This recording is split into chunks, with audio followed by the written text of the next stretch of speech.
Sam se retrouve pour une nouvelle vidéo d'une Seat Ibiza. Je vais vous présenter. C'est une petite voiture, c'est une citadine équivalente à 208 par exemple. Citadine segment B. Je vais vous la présenter parce qu'elle a une caractéristique un peu spéciale et je vais vous montrer qu'acheter des voitures dans un autre pays, dans un certain pays que tout le monde dit que c'est catastrophique, eh ben c'est pas bien. Enfin c'est bien du coup. Parce que tout le monde dit que c'est pas bien, mais en fait je vais vous montrer pourquoi c'est bien. Et pourquoi ça vaut le coup d'acheter une voiture dans ce pays plutôt qu'en France. Du coup n'hésitez pas à vous abonner à la chaîne, pouce bleu, cloche de notif. Et c'est parti pour la vidéo. Et là, la voiture est déjà... vous avez une navigation là, mais vous allez sur le high toggle. Donc vous pouvez mettre...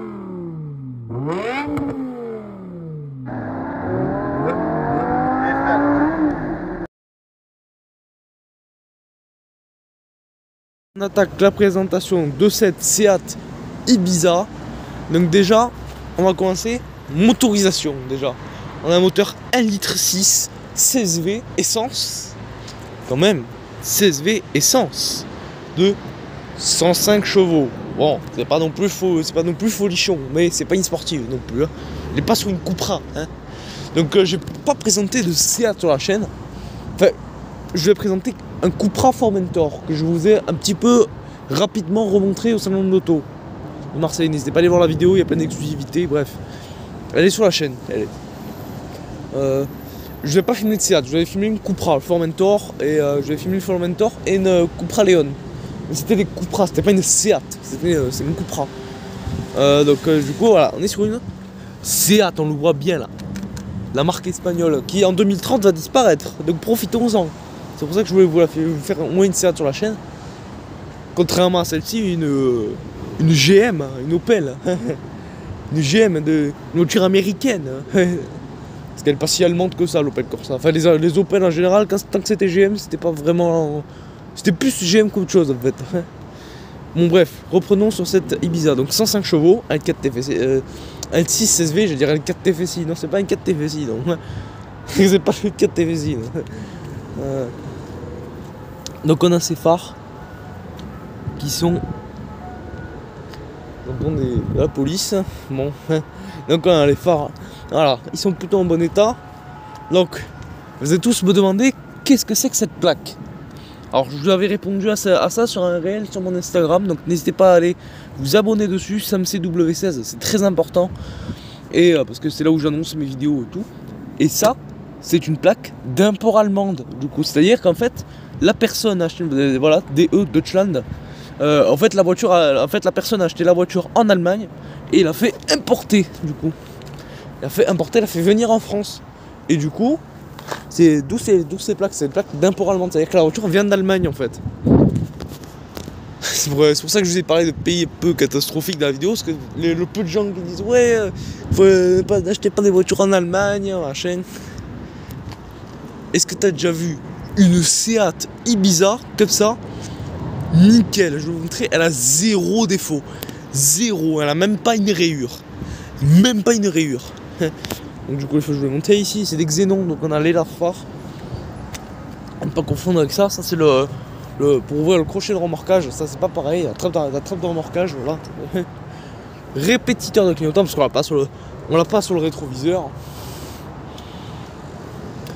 Donc on a les petits pneus, voilà, c'est des Pirelli. Des Pirelli. Voilà. Et on a les mêmes derrière, des petits Pirelli en combien? C'est du 15 pouces. C'est du 15 pouces, c'est du petit. Donc ici on a le troisième feu stop. Forcément, ah bah, c'est obligatoire. Hein. Les petits feux arrière qui sont très jolis, je trouve. Ils sont assez classiques, mais ils marchent bien. Le petit Seat. On ouvre le coffre de là. Le petit Ibiza ici.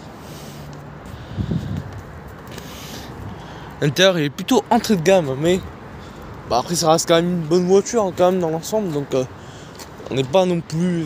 Oui, c'est une version de base, c'est une version de base, mais c'est quand même dedans des sièges cuir, sièges cuir là dedans. Est-ce que c'est d'origine? Je sais pas. Est-ce que c'est d'origine? Je sais pas, mais ça a l'air en tout cas d'être d'origine. Donc du coup on a les petits feux anti-brouillard en bas. On a la petite calandre en bas pour les radiateurs. Les radiateurs, après il y a des conduits pour les freins, bref. Voilà. Et ça c'est la calandre du coup qui sert à refroidir le moteur. Le petit 1,6 litre, il faut quand même le refroidir.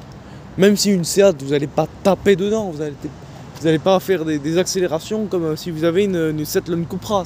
Voilà. C'est une voiture pour rouler tranquille. Mais après, il faut quand même, même que vous roulez tranquille, le moteur il chauffe.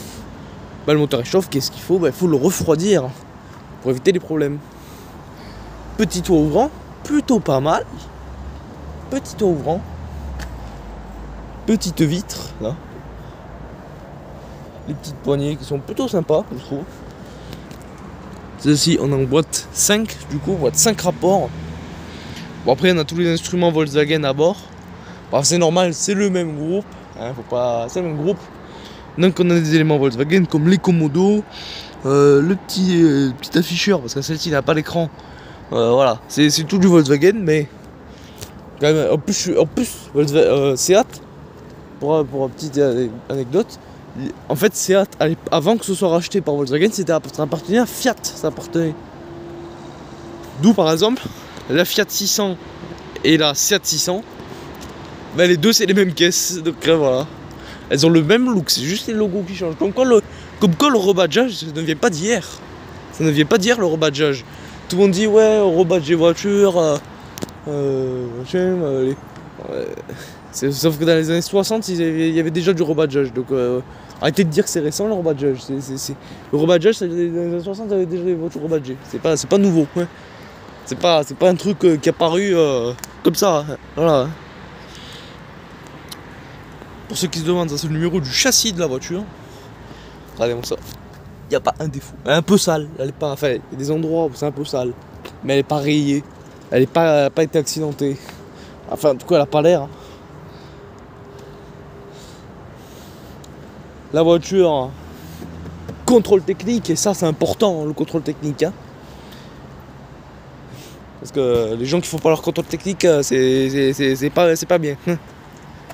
Le petit frein à main, voilà, c'est classique. La petite trappe à essence. Bon, forcément, dedans, il y a le bouchon avec marqué Samplon 95, c'est normal. Et, petit Alto qui passe en jeune permis. Ah voilà, dans le petit plastique grainé de chez Audi, hein, c'est le même. Moi qui ai monté dans je ne sais combien d'Audi, ben c'est le même plastique dedans. Enfin, à part le plastique tableau de bord, le plastique tableau de bord il est un peu plus classique, un peu moins cher. C'est quand même un peu de moins bonne qualité, mais bon après on n'est pas au même niveau non plus. Seat c'est un généraliste, constructeur généraliste. Audi c'est un constructeur premium. Donc déjà c'est pas la même catégorisation déjà. Donc voilà le petit afficheur que je vous ai montré. Et là avec le petit passenger airbag.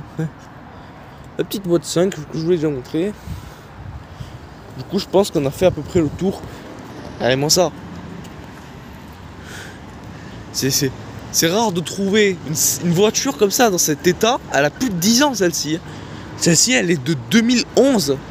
Elle a plus de 10 ans. Imaginez, plus de 10 ans dans 2024. 2011, elle a 13 ans la voiture. Elle a 13 ans. 13 ans la voiture. Et elle est nickel. On dirait qu'elle est neuve. J'ai l'impression d'être à l'époque en 2011 du coup. Quand ça s'est sorti, de l'avoir acheté neuve en concession. C'est fou. Et je vous montre même dans les passages de roues, les amortisseurs et tout. La voiture, elle vient d'Allemagne. Elle est nickel. Les jantes, elles sont nickel, il n'y a pas une rayure dessus. Putain, je vois je sais pas combien de voitures en France de cet âge-là. Elles ont au moins soit les jantes rayées, soit elles ont des rayures sur la carrosserie, soit elles ont des pètes partout. Là, il y a zéro pète, zéro rayure. Les jantes, on dirait que les jantes, elles sont neuves. Elles sont juste un peu sales, mais elles sont neuves. C'est... Ouais. Et donc voilà l'intérêt d'acheter une voiture en Allemagne. Et en plus, vous l'avez moins kilométrée, moins cher, en meilleur état qu'en France. Ou alors pour le même prix que vous achetez votre Seat ou n'importe quelle voiture, hein.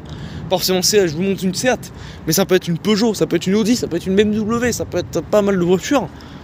Mais en fait, vous les achetez en Allemagne, mais en fait c'est comme si c'était moins cher en fait, parce que y a même certaines qui sont moins chères que celles qui sont en France avec le Margarita et tout, mais il y en a qui sont parfois au même prix que ce que vous allez trouver en France, mais moins kilométrés, moins cher, et en meilleur état.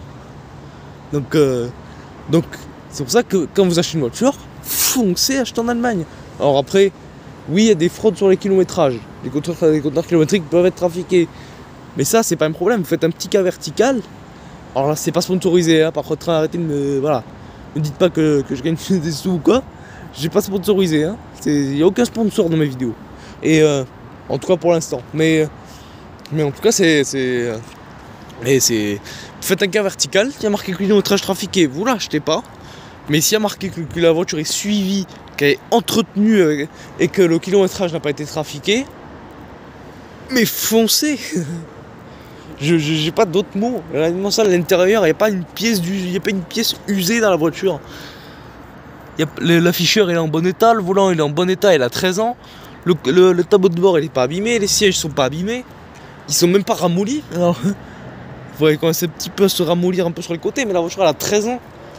Elle a 13 ans, qu'elle fasse ça à 13 ans, c'est acceptable quand même. Alors ça c'est aussi la qualité de la voiture qui joue, mais parce que Volkswagen ils misent beaucoup sur la qualité dans le groupe, mais foncez acheter en Allemagne, purée. Ouais, arrêtez d'avoir peur d'acheter en France, machin, arrêtez d'avoir peur d'acheter en Allemagne, d'avoir peur d'avoir un kilométrage trafiqué. Vous faites un quart vertical, vous êtes sûr, c'est des informations qui sont à peu près fiables, donc c'est-à-dire qu'ils sont à peu près réelles. Ça, je vous montre toutes les jantes, hein. Toutes les jantes. Ouais, regardez, il n'y a pas une rayure dessus, elles sont neuves. Les jantes, elles sont neuves. Je n'ai pas d'autres mots, j'ai pas d'autres mots que neuves. Elles sont même, là c'est pas, elles sont en bon état, elles sont neuves. Bon bah du coup je pense que je vous ai assez présenté cette Seat. Du coup on va se retrouver pour la fin avec cette belle plaque. Ma vidéo j'ai prouvé qu'acheter une voiture en Allemagne c'est une bonne idée. Ben voilà, une classe E, plaque allemande. Voilà, qui passe. Elle est neuve aussi. Les Allemands ils prennent soin de leur voiture. J'espère que cette petite vidéo vous aura plu. Bah tiens la Seat elle est là. Hop, voilà. J'espère que cette petite Seat vous aura plu. N'hésitez pas à vous abonner à la chaîne, pouce bleu, cloche de notice. N'hésitez pas à acheter votre voiture en Allemagne, c'est important. On se retrouve pour une prochaine vidéo et au revoir.